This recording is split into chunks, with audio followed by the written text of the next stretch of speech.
पहले तो मैं कहूँगी कि ये वो एजुकेशन मिनिस्टर हैं जो अपनी जिम्मेदारी से भाग रहे हैं। ये वो एजुकेशन मिनिस्टर हैं जो युवाओं की आवाज़ नहीं सुन पा रहे हैं और युवाओं की जो तकलीफ है उसको सुनने को तैयार नहीं है। ये वो एजुकेशन मिनिस्टर हैं जिनको जब नीट की पूरी कार्रवाई सामने आई थी, नीट के बच्चों ने आकर कहा था किस तरीके से 67 टॉपर्स बन जाते हैं, किस तरीके से ग्रेस मार्क्स अलॉट कर दिए जाते हैं। वो अपनी लड़ाई सुप्रीम कोर्ट में लड़ते हैं क्योंकि एजुकेशन मिनिस्टर के पास समय नहीं है अपनी राजनीति से। फिर आकर कहते हैं कि कोई ऐसा पेपर लीक नहीं हुआ है, कोई सीबीआई इंक्वायरी नहीं होगी। कुछ ही दिन में उनको पलटना पड़ता है। इतने पेपर्स पोस्टपोन होते हैं, साथ ही साथ कैंसिल होते हैं।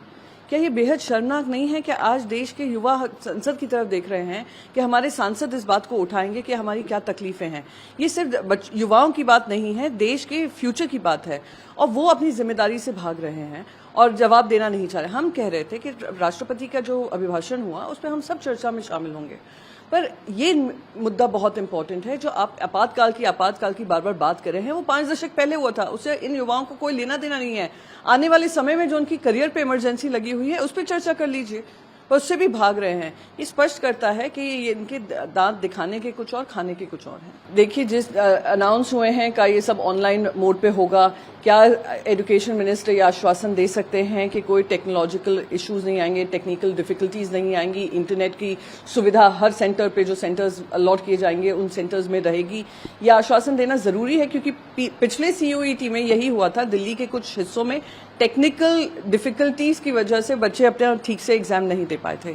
तो ये अब एजुकेशन मिनिस्टर की जिम्मेदारी है। इतना समय बीत गया है, इतना आपकी विफलताओं का ये जीता जागता सबूत है जो आपको फिर से ये री एग्जामिनेशन करने पड़ रहे हैं। उम्मीद करती हूँ कि इस बार बच्चों के साथ और बच्चों की फ्यूचर के साथ खिलवाड़ नहीं करेंगे। करना लाजमी है। ट्रायल कोर्ट का जो जब उनको बेल मिली थी उसमें भी जैसे हेमंत सोरेन जी के बेल ऑर्डर में आया है कि ईडी ने जो केस बनाया उसमें कोई भी जो लैंड ग्रैब की बात कर रहे हैं उसमें से किसी ने भी आकर आरोप नहीं लगाए हैं, तो ईडी किस आधार पर आरोप लगा रहा है? तो दिखा रहा है ये पॉलिटिकल विच हंट है। ट्रायल कोर्ट ने भी ये कहा बेल ऑर्डर में ये था कि ईडी कोई भी जो एविडेंस है साबित नहीं कर पा रहा है। बहुत सारे डॉक्यूमेंट्स हैं पर उस डॉक्यूमेंट्स में कोई सॉलिड एविडेंस नहीं है जो दिखाता है कि ये करप्शन का इशू है। तो ये एजेंसीज का जो दुरुपयोग हो रहा है उसके खिलाफ हम सभी इस प्रोटेस्ट में मैं मानती हूँ इस प्रोटेस्ट में शामिल होना चाहिए क्योंकि जो दुरुपयोग किया जा रहा है केंद्र सरकार की तरफ से, अब समय आ गया है कि 240 वाली भारतीय जनता पार्टी है, दूसरी राज्य पार्टियों के साथ आकर उन्होंने सरकार बनाई है। एजेंसीज को अभी भी हरकत में आ जाना चाहिए, वरना हमारी जब सरकार बनेगी हम पूरी कोशिश करेंगे कि जो उनकी रीढ़ की हड्डी खत्म हो गई है उसको फिर से कायम करें। पहले तो मैं कहूँगी कि ये वो एजुकेशन मिनिस्टर हैं जो अपनी जिम्मेदारी से भाग रहे हैं।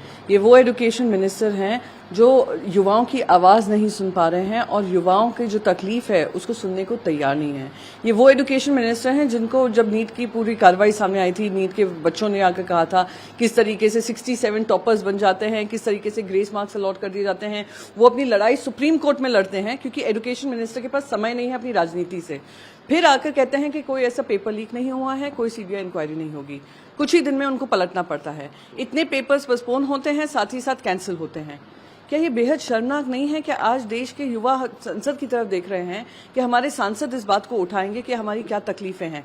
ये सिर्फ युवाओं की बात नहीं है, देश के फ्यूचर की बात है और वो अपनी जिम्मेदारी से भाग रहे हैं।